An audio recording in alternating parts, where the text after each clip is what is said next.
Liberté FM. Liberté FM. 100% local.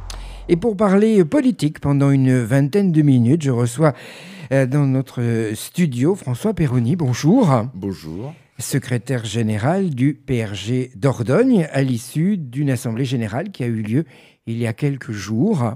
Comment s'est passée cette assemblée générale avant qu'on évoque quelques sujets avec vous? L'assemblée générale s'est très bien passée. Nous avons élu un nouveau bureau. Nous partons au travail motivés sur une base d'une équipe soudée, ramassée et qui est présente à peu près sur tout le département, sauf le Sarladais. Ah, il manque... Ouais. Dans le Sarladais, nous avons un petit problème, on ne va pas le nier. On a des contacts, mais on n'a pas encore de représentants dans le Sarladais. La présidente du PRG est bergeracoise. C'est toujours Madame Simonet, Jacqueline Simonet, qui est conseillère régionale et qui est toujours notre présidente. Notre nouveau bureau est constitué de Jacqueline, présidente, moi-même, secrétaire général, Patrice Reboul, trésorier, Jean Lacassagne est plus particulièrement chargé de Périgueux et des problèmes de la ville de Périgueux. Karine Babel est la responsable de la communication.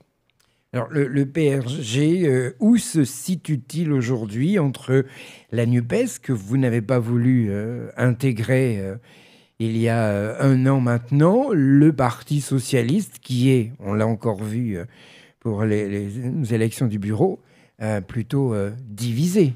Alors, le Parti radical de gauche est parti dans une démarche d'indépendance depuis 2 ans. Nous sommes totalement indépendants. Nous l'avons payé assez cher lors des dernières élections.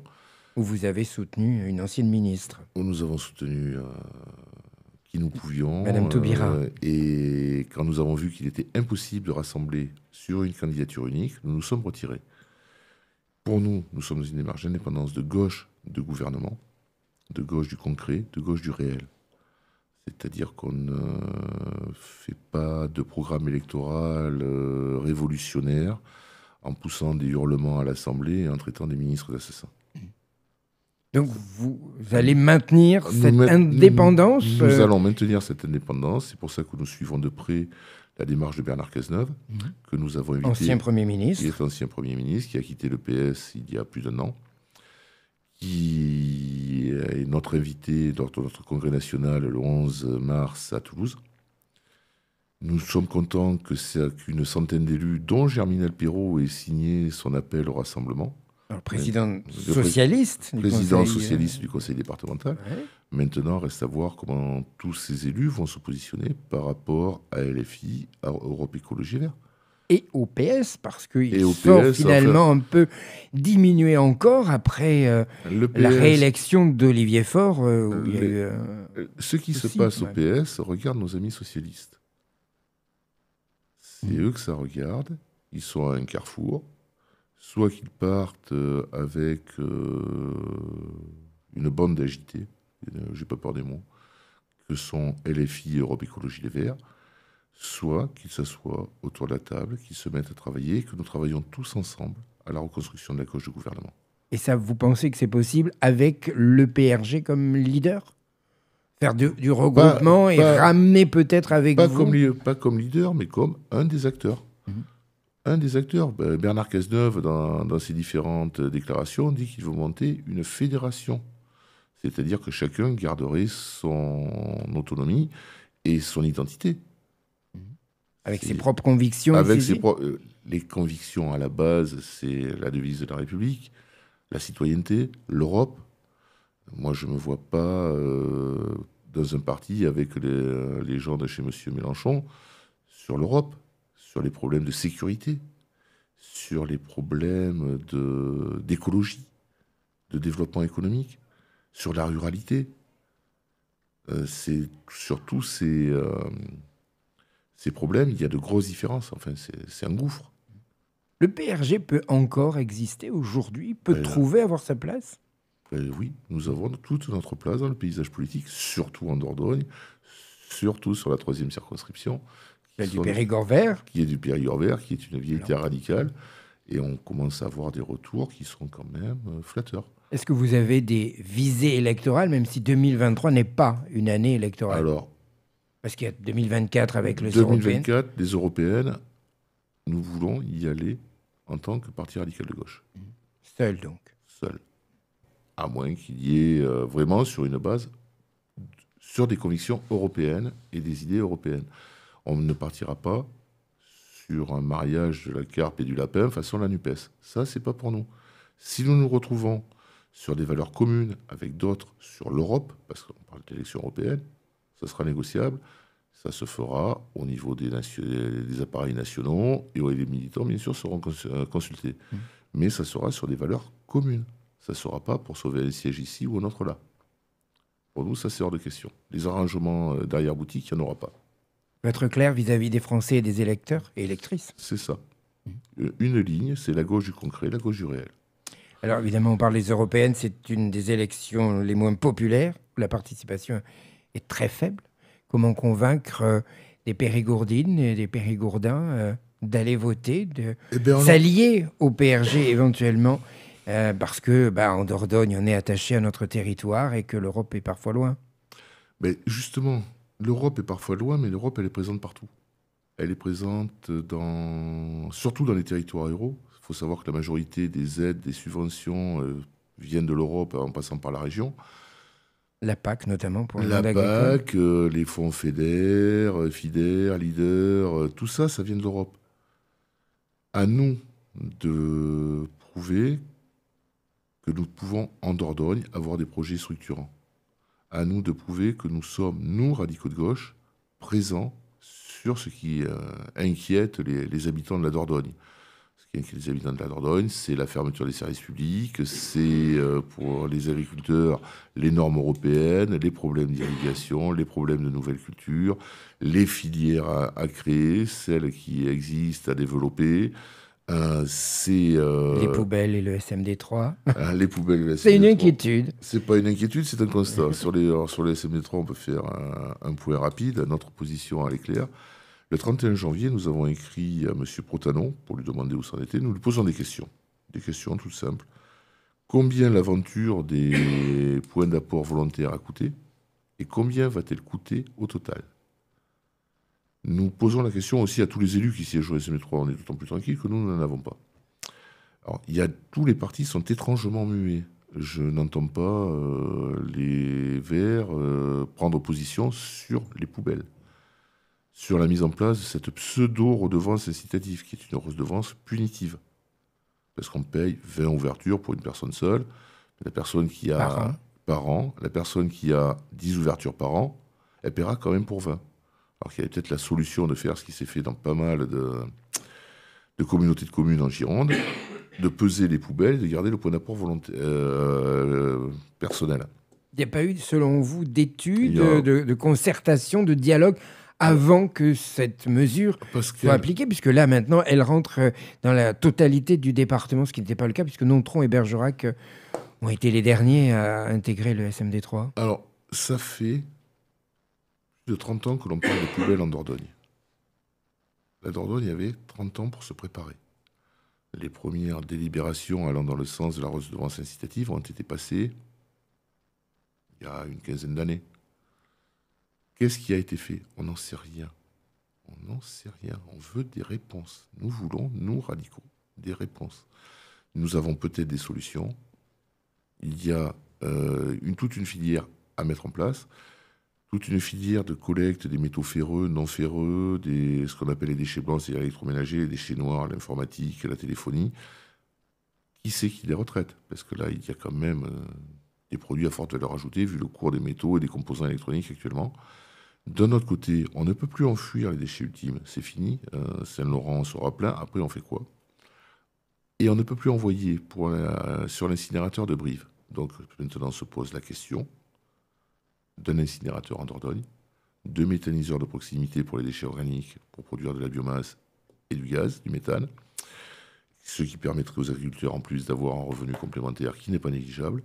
Se pose la question des déchets ultimes à l'incinérateur. Et comme ils ne disent pas, ça pollue. Brive, l'incinérateur... Ça sent mauvais. Non, ça sent pas mauvais. À Brive, il est quasiment en ville, l'incinérateur. Les gens... À Toulouse, il y en a deux.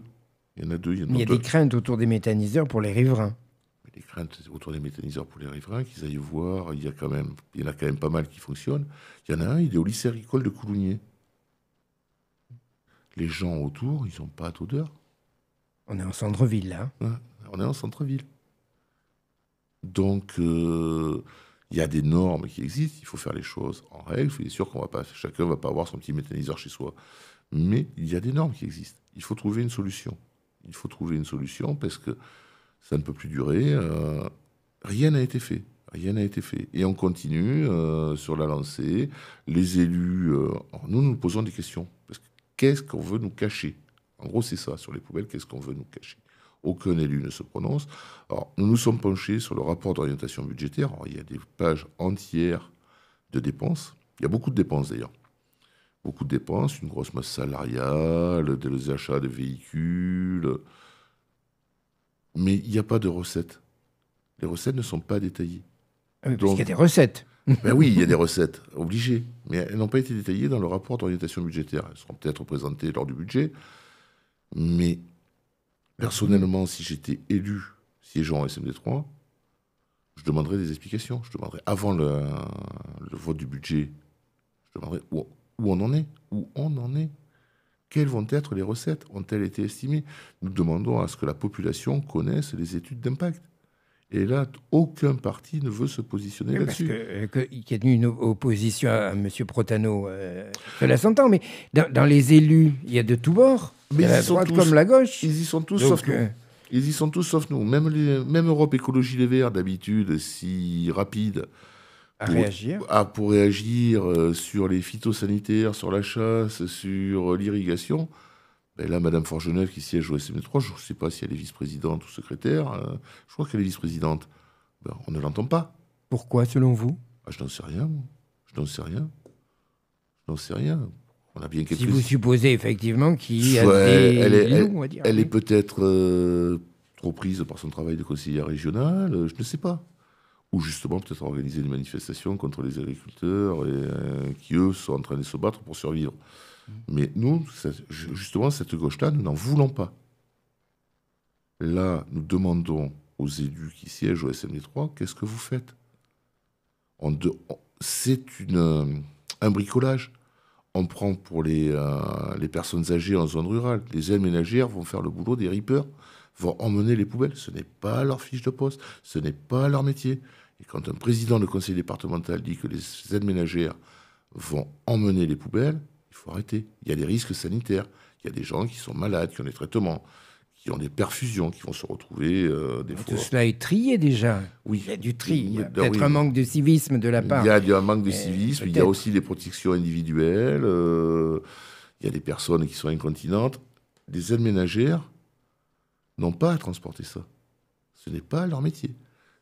En plus, le temps qu'elles vont y passer, c'est du temps qui va être pris sur le temps qu'elles consacrent aux usagers. Ce n'est pas leur métier. Et nous serons à leur côté dans leur combat contre ce principe. Soit qu'on met en place un nouveau service. Pourquoi pas? Pourquoi pas? Public ou privé? Moi, je serais plutôt partisan d'un service public. Je suis partisan du service public à tous les niveaux. Mais service public, ça ne veut pas dire à la charge de la collectivité. Le service public, à un coût, on le paye. Mais il faut trouver une solution pour en sortir. Et surtout, sur le problème des poubelles en Dordogne, il faut dépassionner le débat. Dépassionner le débat. On ne peut plus parler des poubelles sans que ça parte dans tous les sens. Mais on l'a vu encore dernièrement avec l'envahissement du site du SMD3 pour une réunion et des protestations. C'est honteux parce qu'il y a du personnel qui a été agressé. Là par contre, c'est inadmissible. C'est inadmissible. Celui qui est aussi muet sur ce problème, qui pourrait peut-être se poser en rassembleur, c'est le député. C'est pas dans sa compétence, mais... Alors, quand vous parlez du député... Je parle du député de la 3e circonscription. Donc Jean-Pierre Cubert-Tafon. De Jean-Pierre Cubert-Tafon, qui pourrait dire, maintenant, on va se mettre autour de la table. C'est un homme de consensus, nous le savons. Ce n'est pas un extrémiste. M. Cubert-Tafon est loin d'être un extrémiste. Autrement, ça fait longtemps que ça se saurait. Mais il faut que quelqu'un mette tout le monde autour de la table. C'est-à-dire les citoyens de Dordogne, les élus, les services du SMD3. Qui dirige au SMD3? Nous avons fortement l'impression que ce n'est pas M. Protano qui dirige. Pourtant, c'est lui le président. C'est lui le président, mais nous avons plutôt l'impression que c'est M. Marty qui dirige, le directeur du SMD3, qui dirige tout. Ce n'est pas possible que M. Protano, qui connaît bien les territoires, ait fait autant d'erreurs. Ce n'est pas possible. Les erreurs, elles ont été faites avant son arrivée. Par ses prédécesseurs, par les services. Il n'y a pas eu d'études concrètes de fait. Et ça, je le dis, je le redis. Saint-Laurent va être plein. On va se retrouver dans la même situation à Saint-Laurent qu'à Coulommiers avec la vieille décharge, une montagne de déchets avec des jus qui suintent au bout de 20 ans et qui suinteront toujours. Donc ça, il faut l'éviter. Et qui vont polluer les terres, les terres agricoles en particulier, et la nappe phréatique. Et la nappe phréatique, parce qu'à Saint-Laurent, la nappe phréatique, elle est juste dessous, parce qu'on est quand même dans la vallée. Donc ça, sur ces problèmes-là, il faut savoir que nous serons toujours du côté des aménageurs, du côté des citoyens, et que nous demandons, je le réitère ici, nous demandons des explications au SMD3 et aux élus. C'est combien ça a coûté, combien ça va coûter, et quels sont les débouchés à terme. Qui c'est qui bénéficie de la valorisation des métaux ferreux, non ferreux. Tous ces petits problèmes-là, il faut peut-être les mettre sur la table et que les citoyens soient au courant. Parce qu'actuellement, c'est vraiment considéré comme une punition. Alors que tout le monde est prêt à trier ses déchets, mais ça a été fait en dépit du bon sens. Il y a des containers qui sont dans des virages dangereux, pas relevés assez souvent, les bennes sont pleines. Non, l'image que ça donne de la Dordogne dans les médias, sur les réseaux sociaux et pour les gens qui passent, on ne voit plus en Dordogne que des tas de poubelles pour le département quasiment le plus touristique de Nouvelle-Aquitaine et de France. L'été qui s'annonce va être chaud, parce qu'en plus de l'image, on aura l'odeur. Ça me rappelle quelqu'un. Tout à fait, mais là, ça va être généralisé à la taille d'un département.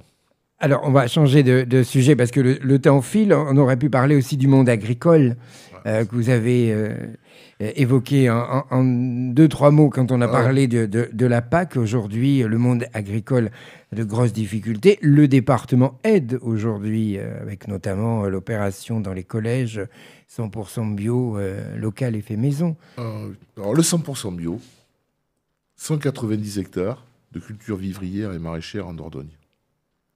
3 ans pour convertir une exploitation au bio. Ça va être dur de ravitailler toutes les cantines de collège, plus le marché bio à côté. Et M. Perrault, qu'est-ce qu'il propose aux jeunes agriculteurs qui vont vouloir se convertir en bio? C'est que déjà, ils ont une aide qui va se monter un maximum à 4 000 € au total. Et le RSA. Mais les agriculteurs, ils ne veulent pas du RSA. Ils veulent vivre de leur travail. Ils veulent vivre de leur production. Et nous serons à leur côté là aussi. Il faut arrêter de dire que ce sont des pollueurs. Les efforts qu'ont fait les agriculteurs sur les 30 dernières années dans la limitation des produits phytosanitaires sont énormes. Pour la France, on interdit qu'à 460 produits phytosanitaires. L'Europe n'en demande que 350. Ce qu'il faut, c'est que les agriculteurs puissent vivre de leur travail correctement. Mais ils en vivront le jour où, effectivement, ils seront au 100% bio et que le département pourra acheter leur production pour nourrir les collégiens de Dordogne. En attendant, ils vont bosser 60 heures par semaine pour un RSA. Mais ça va se faire progressivement. Ça va se faire. Parlons plutôt agriculture raisonnée, parlons production locale, parlons filière locale. Et on peut tout à fait ravitailler les collèges, les écoles, les lycées, les EHPAD en produisant local et en faisant une transition sur la durée. Mais tout passer en bio, personnellement, je n'y crois pas, parce qu'il y a les productions vivrières, il y a la production viande, on a 1500 vaches allaitantes en bio. Pour faire du fromage, ça va faire court. Parce que le 100% bio, actuellement, si on doit ravitailler, mettre toutes les cantines en bio, on va faire venir du bio du fin fond de l'Espagne, de la mer de plastique de Huelva, où ils font du bio, sous plastique, mais ils en font, qui va venir par camion. Donc on fera du bio, mais avec un bilan de carbone qui va être catastrophique. Et avec des camions qui vont encore engorger les routes de la Dordogne. Donc maintenant, agriculture raisonnée, et nous pensons d'ailleurs très rapidement rencontrer les organisations syndicales du monde agricole. De Dordogne. De Dordogne, parce qu'on a déjà les contacts au niveau régional. Alors, vous parlez des routes et du transport, ça m'amène évidemment à parler d'un sujet qui est dans l'actualité depuis bien longtemps, les routes du département et Benac. Alors, les routes du département, le panneau qui est le plus à la mode en Dordogne, c'est pas de moi, c'est un ami parisien qui me l'a fait remarquer. Il m'a dit, chez vous, vous avez un panneau qui est très fréquent, c'est chaussée déformée. Donc, tout est dit. On a un très gros réseau routier, c'est vrai. Nous sommes un département très vaste, c'est vrai. Il faut peut-être faire un plan pluriannuel d'entretien. C'est un problème. Et vu les financements, vu les finances du département, comme de tous les départements ruraux, c'est un gros poste budgétaire, j'en suis conscient. Mais il faudrait peut-être cibler des priorités ailleurs que dans le Sarladais, la région la plus touristique.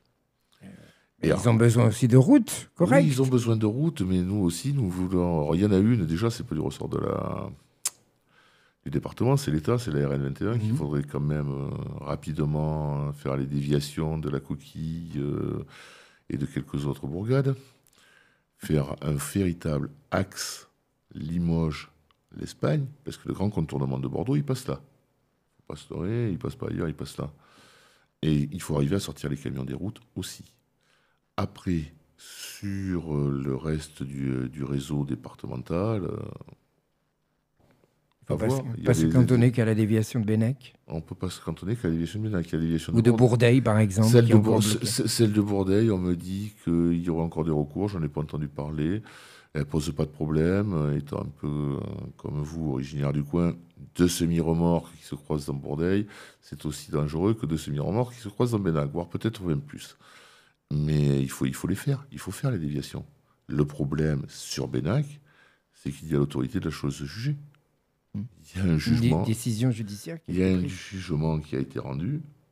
Il y a eu trois décisions juridiques qui ont été prises, trois jugements qui ont été pris. Le président Perrault a dit qu'il allait présenter un nouveau dossier, on va voir. Mais j'ai bien peur qu'il faille démonter pour revoir le... Nous sommes pour la déviation, on ne fasse pas dire ce que je n'ai pas dit. Mais le dossier a peut-être été...